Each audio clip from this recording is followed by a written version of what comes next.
You said never let me go. You said never let me go. You said never let me go. Assalamualaikum warahmatullahi wabarakatuh. Waalaikumsalam. Selamat malam Bu. Selamat malam. Sebelumnya perkenalkan saya Fahrul Amrul Siregar, teman saya Panji Sadewa, Bu. saya Halil Luan Bu. Saya Dwi Citra Yudatama. Saya Indra Kurniawan. Saya Ridho. Nah, di sini kami ingin mewawancara Ibu ya, untuk memenuhi tugas praktikum kewirausahaan kami Bu. Oke. Nah, apakah Ibu berminat untuk kami Bersedia? wawancara? Iya. Bersedia. Iya, dengan senang hati. Apa yang bisa saya bantu? Sebelumnya Ibu Nama saya Agnitia.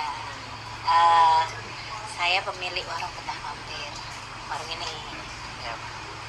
Ya. Kalau gitu kita mulai aja Bu. Oh, boleh. Monggo. Silakan Mas Indra. Baik Bu, pertanyaan pertama ini Bu tentang profil. Mhm. Jadi warung Betah Mampir ini kira-kira didirikan pertama kali kapan? 2021. 2021. Ya, jadi 1 tahun lebih ya sekarang ya. Ya. Mhm. Untuk alamatnya itu di mana? Jalan Kolombo nomor 1. Jalan Kolombo nomor 1. Ya. Lalu Bu untuk pengelola ini awalnya itu saat pendirian siapa saja? Dari awal kita sudah punya manajemen, ada seorang manajer namanya Mas Kris, dan staff, ada beberapa staff juga di sini. Nggak banyak orang kok di sini yang kelola, cuma 3-4 orang aja. Lalu Bu untuk menu yang disediakan di sini apa aja? Mulai dari menu berat sampai menu ringan. Menu ringan itu seperti Indomie, mendoan, bakwan, menu murah ya. Terus ada ayam goreng, lele, nila, soto. Lalu untuk struktur organisasi yang digunakan di warung Betah Mampir ini Bu. Mhm. Dari tugas masing-masing struktur itu apa aja? Manajer itu mengawasi runningnya tempat ini, jalannya tempat ini, pengelolaan uang dan segala macam. Staff itu waiters, mulai dari bersih-bersih, penyiapan makanan, order. Struktur organisasi yang sangat simpel sekali. Simple. Ya, sangat simpel. Lalu Bu, untuk jumlah karyawan sendiri di sini ada berapa? Totalnya ada 5. 5 karyawan. Nah, itu habis itu saya Bu sendiri. Iya, oke. Ibu memilih usaha ini kenapa? Jadi waktu itu berawal dari pandemi, ketika semua tempat tutup dan mahasiswa masih ada yang ada di sini, tidak bisa pulang ke daerahnya, dan cari makan itu susah ternyata. Cari makan yang murah, Ya. tapi enak, tempat nongkrong, itu kan susah. Ya. Saya ngerasa karena saya deket kampus, samping gor, saya mikir, kok saya nggak manfaatkan lahan ya, kasihan ini anak-anak gitu loh. Jadi saya pikir ya sudahlah, buka saja. Sesimpel itu kok. Mulia ya Bu. Enggak juga sih. Selanjutnya, bagaimana upaya Ibu agar usaha ini terus berkembang dan mampu bersaing dengan pedagang lain atau kafe-kafe lain? Kalau karena saya fokusnya ke mahasiswa, jadi saya tidak terlalu khawatir karena ini daerah mahasiswa. Saya tidak bikin iklan sampai dengan detik hari ini karena apa? Karena mahasiswa UNY, bahkan kalian dari LPP pun tahu tempat ini kan akhirnya gitu loh. Karena saya memang fokusnya cuma ke mahasiswa. Saya nggak mau jualan makanan mahal karena ini buat mahasiswa. Dalam membuka usaha kafe ini gitu, kendala yang Ibu hadapi apa gitu? Nah, karena ini sistemnya semi food court, Ya. kadang-kadang orang tidak siap untuk fight. Kadang-kadang pengusaha yang ada di sini belum siap mental. Karena apa? Kita berharap setiap hari ramai, nggak mungkin dong, usaha pasti ada benteng. Ketika mereka nggak siap untuk down, itulah kendalanya. Saya akan bertanya kayak tentang lebih ke produksinya Bu. Oke. Jadi kayak soal bahan baku itu Bu, yang bahan baku yang digunakan di sini tuh dari mana Ibu mendapatkannya? Dari pasar. Oh, jadi kayak Bahan baku kita bahan baku fresh. Jadi kecuali kalau minuman sachet ya, itu kita bisa beli di warung kan. Kita tinggal ngolah. Tapi semua makanan yang di sini saya haruskan untuk beli fresh. oh, jadi dari pasar. Iya, dari pasar. Terus selanjutnya Bu kayak untuk dalam membeli kayak bahan baku itu Bu, apa Ibunya membelinya itu dalam jumlah yang besar atau Ibunya cuma hanya membeli bahan baku itu hanya stok 1 hari saja? Begini, dengan kondisi hujan yang luar biasa seperti sekarang, kami hanya siap bahan baku per hari. Tetapi ketika tidak hujan, ketika normal seperti biasanya, kita beli dalam big quantity, siap untuk 3-4 hari sampai 1 minggu. Karena bahan kita fresh, jadi harus tetap segar kan? Iya. Kita nggak bisa.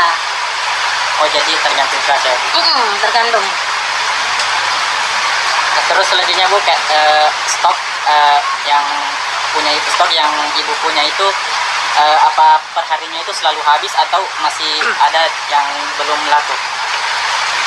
Dengan kondisi hujan seperti ini kadang ada yang tidak habis, makanya kita punya program namanya warung betah mampir berbagi, yang tidak habis kita bagi di jalan. Oh, jadi sisanya itu kayak dibagikan Iya, secara percuma ya Bu? iya, kan banyak orang nggak bisa makan di luar. Betul. Ya, salam mulia ya Bu ya. Berarti kendalanya di musim hujan itu, Tamu kita nggak banyak, mahasiswa kan juga naik motor kan. Iya, iya. apalagi kayak kita beli bahan baku tadi, kalau hujan itu harus kita stok gitu ya Bu, Iya, bisa per hari. iya, iya. Kita nggak bisa beli lebih karena apa? Kita nggak tahu malam ini sebanyak apa Iya, tamunya. iya. Untuk pertanyaan selanjutnya untuk Mas Betul. Saya bertanya di bagian pemasaran Bu. Siapa saja target pasar warung betah mampir ini? Mahasiswa, kan hanya mahasiswa. Oh, Ini kota pelajar, ya betul. kota pelajar. Media promosi apa saja yang digunakan Bu? Dulu pernah sosial media saja, kita nggak berlebih kok, kita nggak pernah keluar di TV juga karena TV-nya yang meliput, dan yang sudah kita lakukan cuma promosi di media sosial itu saja, Instagram, Facebook, Twitter, cuma itu. Bagaimana strategi menghadapi pesaing agar tetap bertahan? Agar bisa bertahan, harga murah, makanan enak, fresh, bersih dan sehat. Simple. Simpel, nggak usah aneh. Apa yang menjadi menu utama di warung ini? Menu utama saat ini ada soto. Iya, soto Jawa Timur ya. Ya. Soto Jawa Timur, nasi goreng, yang kalian makan tadi enak. Ya, enak. Iya, nasi goreng. Ada penyetan, itu menu utama. Apakah ada pemberian bonus terhadap pelanggan? Iya, ada. Kalian kayaknya hari ini dapat program 20%. 20% ya. Saya kasih untuk LPP karena LPP sering bikin acara di sini. Sebelumnya Bu, apa kelebihan makanan di sini dibanding di tempat lain? Kelebihannya, Ya. bahannya fresh. Ya. Saya jualan lebih murah dari tempat lain. Dan tempatnya kayaknya oke buat hangout, buat nongkrong. Iya. Sebelumnya, mohon maaf, apakah pernah ada komplain dari pelanggan? Kalau ada, bagaimana? Pasti. Itu tadi berkaitan dengan karena ini semi food court, ketika salah satu tenan kita tidak siap, pasti terjadi kesalahan. Ya. Yang sudah menjadi prosedur di sini adalah ketika pelanggan komplain makanan kita tarik langsung kita ganti yang baru. Dan yang tadi tidak kena charge. Apa yang membuat usaha ini tetap bertahan sampai sekarang, Bu? Yang membuat bertahan sampai sekarang ya karena kita mencintai mahasiswa. Karena kita pernah jadi mahasiswa. Itu salah satunya ya, Bu. Untuk selanjutnya, Bu, strategi apa yang dilakukan untuk menambah omset? Untuk menambah omset untuk saat ini memang susah ya karena kondisi cuaca, kita nggak bisa gimana-gimana. Cuman yang sering kita lakukan ya kasih bonus kalau memang pelanggan loyal ya sudah sering datang, kita kasih diskon seperti itu. Bertanya, Bu, bagaimana prosedur atau cara penetapan harga di sini? Jadi dari apa yang kita belanja, kita cek HPP-nya semua, kita hitung sampai sedetail-detailnya ya, ada gas, tenaga kerja dan segala macam, jadilah HPP, harga pokok. Kemudian baru kita menghitung keuntungan dari situ. Nah, keuntungan itu pun juga kita hitung karena ini kita tidak mau jualan mahal. Yang penting kalian bisa beli, kita nggak rugi. Itu caranya. Dan selanjutnya, apakah pernah terjadi kenaikan harga dari awal pembukaan hingga sekarang? Pernah sekali. Ketika semua harga bahan pokok naik, itu kita nggak bisa menghindari. Dan selanjutnya, apakah pernah menu tidak terjual habis? Pernah. Pernah. Kalau pernah, apa yang membuat hal itu terjadi? Hujan. Cuaca lagi ya, Bu? Cuaca itu sangat ya karena kita kan open ya. Iya. Ini kan semi garden gitu, jadi saya nggak bisa apa-apa. Ya. Dan yang terakhir, Bu, berapa keuntungan per hari yang didapat? Beda-beda setiap hari. Yang pernah sampai sepi. Kita bicara keuntungan apa? Keuntungan saja atau total sama pembelanjaan?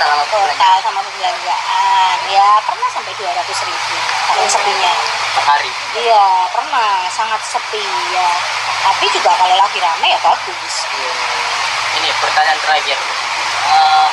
Kunci sukses Ibu untuk kami lah ini, mahasiswa, biar kami giat gitu mau jadi kewirausahaan gitu.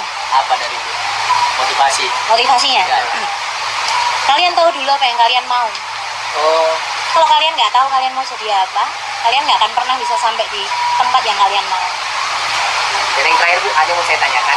Bagaimana Bapak dan Ibu mencatat pembukuan pemasukan pengeluaran keuangan yang ada, yang Anda dapat dari usaha sendiri, usaha ini? Manajer saya sudah melakukan pembukuan dari belanja sekian, pemasukan sekian, pengeluaran sekian, untuk gaji bulanan sekian. Sudah terdata. Sudah terdata. Simple tapi pasti. Mungkin pertanyaan kami itu cukup sampai sini.